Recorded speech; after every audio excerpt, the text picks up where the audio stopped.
Bonsoir, ravi de vous retrouver sur le canal Football Club. L'actualité du foot et de la Ligue 1 en clair le dimanche soir. Peut-être êtes-vous de retour chez vous après des vacances bien méritées. Vous allez voir que certaines bases n'ont pas changé. Par exemple, Marie Portolano, Pierre Ménès, Daniel Bravo sont toujours là. Mais il y a aussi un nouveau consultant qui rejoint l'équipe du CFC. Je vous demande de l'accueillir très chaleureusement. C'est Habib Beye. Bonsoir Habib. Notre invité ce soir nous vient de la French Riviera, de la Côte d'Azur, formé à Monaco. Il vient d'être prêté chez le voisin, le GC Nice. Il est efficace et en plus il est sympa, ce qui ne gâche rien. Valère Germain est avec nous.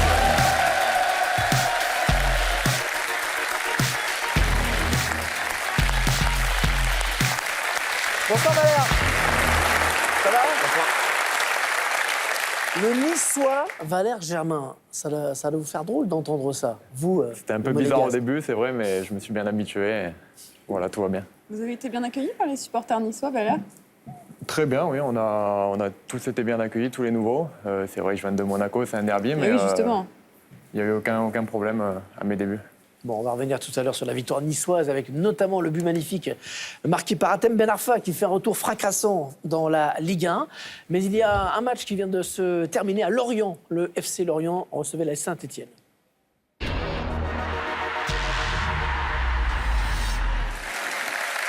succès, effectivement, pour les Verts. Succès précieux grâce à leur homme providentiel à Mouma. Ses 3 buts lors des 3 derniers matchs. Effectivement, il avait marqué en Ligue Europa, en Moldavie cette semaine. Et exclu aussi en Moldavie. Ouais, là, il a provoqué l'exclusion. Tu te demandes un peu, à part lui, qui peut marquer dans cette équipe. C'était un match épouvantable, d'un niveau, d'une faiblesse technique, mais monstrueux. C'était un match de quartier, quoi. C'est un match de quartier aux alentours de la région parisienne, sur un pauvre synthétique. Voilà, quoi. C'était ça. C'était lamentable. C'était un match lamentable qui aurait mérité de se terminer par un 0-0. On est désolé qu'il y ait eu un but. Enfin, Pierrot... Exagère. Fait du Pierrot. Exagère, fait du Pierrot. C'est vraiment sévère. C'est vrai que, bon, c'est dommage, je trouve, Benjamin Lecomte, déjà, je trouve qu'un jaune, c'était suffisant. Ça a un peu gâché finalement le jeu l'orienté. Parce qu'il n'y a pas eu de fête. Mais ensuite, Saint-Etienne s'est créé les occasions. Après, il y a le manque de confiance, il y a dans la finition, ils sont pas bons. C'est vrai, heureusement qu'il y a un moment. Un mot sur Lorient quand même, parce qu'à force de faire n'importe quoi avec son club, Loïc Ferry il va finir par y aller un jour en Ligue 2. À force de vendre tout et n'importe quoi, d'acheter jamais personne.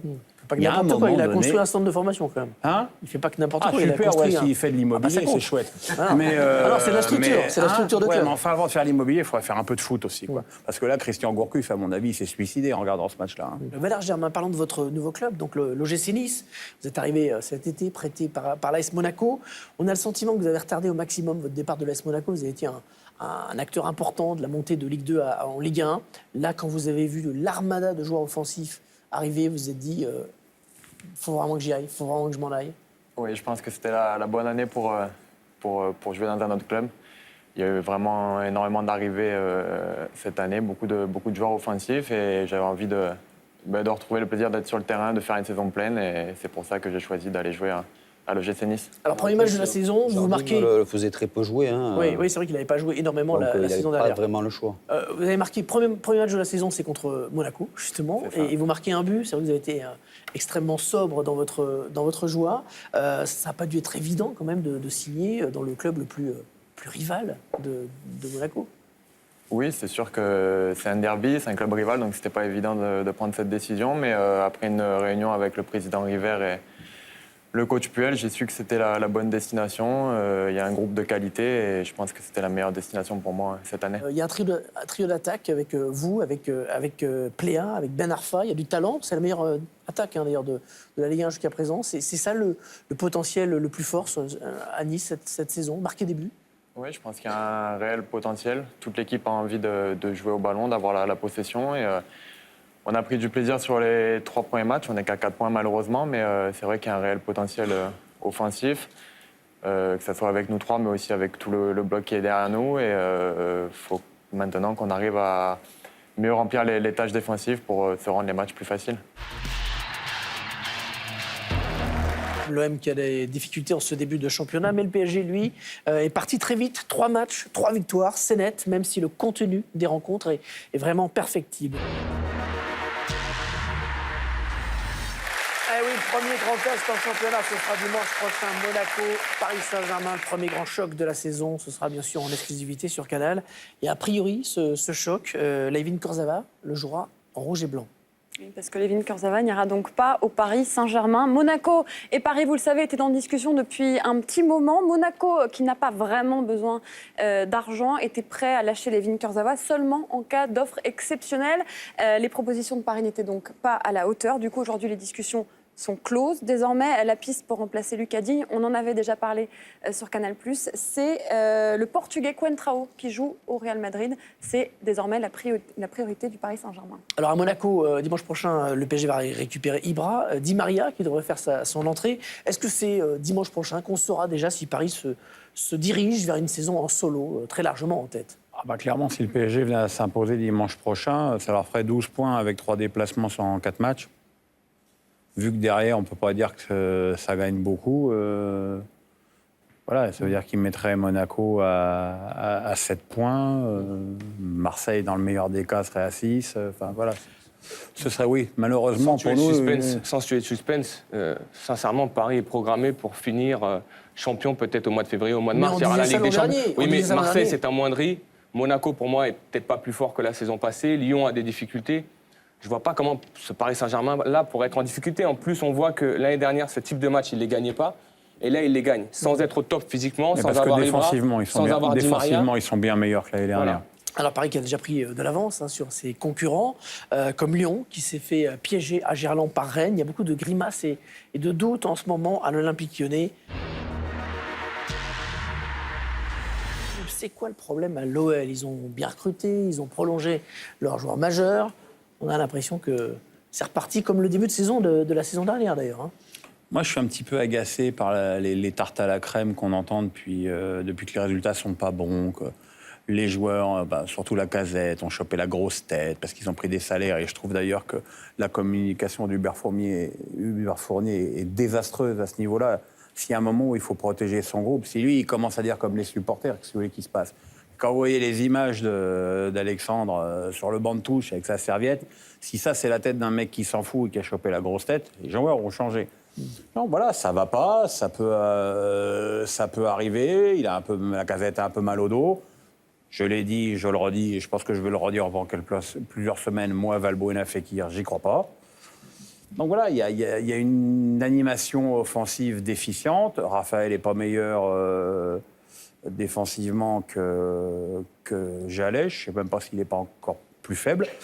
Donc voilà, Yanga Mbiwa, là non plus, je ne suis pas convaincu du recrutement. Je trouve que ça fait beaucoup de choses qui ne vont pas, mais il faut protéger le groupe. Valère, ça vous choque qu'il soit sifflé, la Casette, à la sortie quand il sort, quand il quitte le match? Oui, sur le match d'hier, c'est sûr que c'est choquant, parce qu'il a fait, comme l'a dit Pierre, 2 très grosses saisons, et les supporters l'oublient un peu vite. Mais c'est un très grand joueur, et je suis sûr qu'il va rebondir et qu'il va remarquer beaucoup de buts. Alors, on parlait de Monaco. Monaco qui a vécu une drôle de semaine. C'est vrai que le potentiel est là, personne n'en doute, mais que les résultats tardent un petit peu à arriver. Et hier, à Toulouse, les Monégasques sont passés très près de la défaite.